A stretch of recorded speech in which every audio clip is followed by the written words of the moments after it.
Hey, my name is Kira. Welcome to my channel. I'll be reading The Last Kids on Earth in the Zombie Parade by Max Brillo, illustrated by Douglas Holgate. Chapter 10. No, Quinn!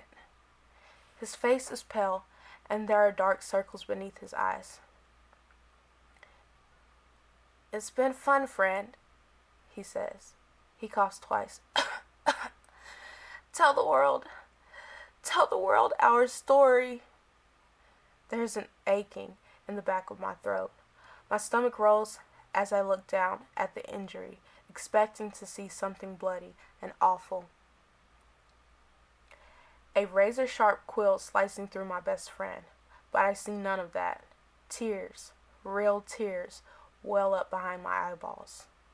Dude, you're not hit. It just went through your bathrobe. No. I'm very hit. I'm getting cold, Jack. Death is approaching. Give Dirk one last noogie for me. I sigh. I know you want to do a dramatic Hollywood goodbye, but dude, you're 100% fine. Her bathrobe is just pinned to the headstone. Wait, for real? I'm okay? Yes, I say, grabbing hold of the needle. I start to tug, but immediately yank my hand away. It's razor sharp. The ground shakes as the hairy eyeball monster hurtles down the hill. Quinn, quick, out of the bathrobe. I'll be naked, he exclaims. You'll have your boxers, but I'll be chilly, he cries. The roar of the barreling monster grows closer.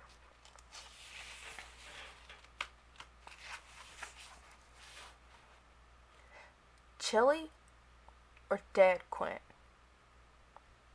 I bark. Your choice. Quint mutters something. He tries to get one arm out of the bathrobe, but he ends up sort of looping it around himself. In seconds, he's completely upside down, stuck even more than before, and he's managed to turn his goofy bathrobe into what appears to be a makeshift straitjacket. This could be going better. Every few moments, a crash rings out as another headstone bursts and the hairy eyeball monster closes in. Quinn! I yell, finally, just grabbing hold of him and tugging. Are you trying to get us killed?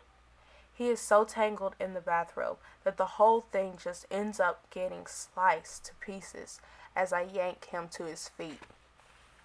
Half naked, he sprints down the hill and I follow. I cram my neck. The eyeball begins to tremble and shake, and I realize, with supreme terror, that we're about to wind up on the wrong end of a barrage of 10,000 needles. Quint, cover now! We slip behind the two nearest headstones, and just in time, needle attack.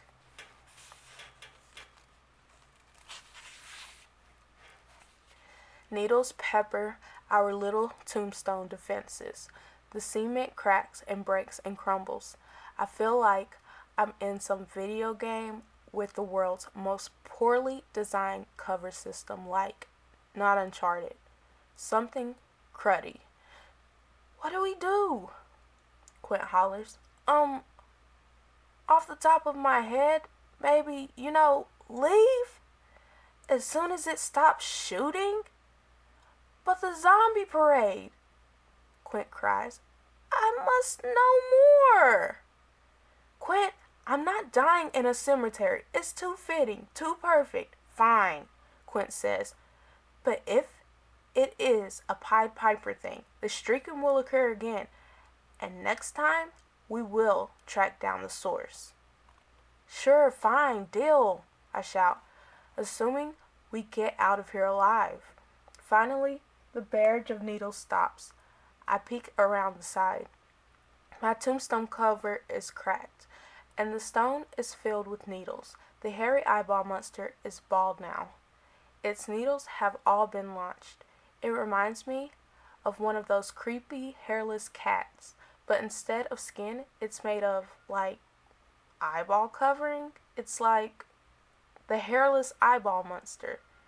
The monster's skin bulges, and there's a sick, tearing sound as thick, dark needles begin to protrude from it once again.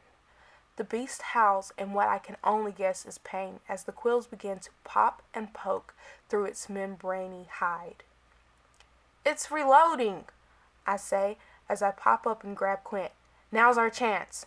We half run, half stumble down the long, headstone dotted hill. At the bottom, Rover is waiting for us, tongue out, big tail wagging. Quinn and I scramble up onto his back. Rover, go! I shout with a single leap. We're out of the cemetery. The enraged roar of the hairy eyeball monster cuts through the quiet of the night.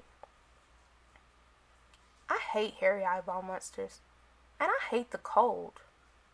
I told you before we left, put on real clothes. Chapter 11, to be continued.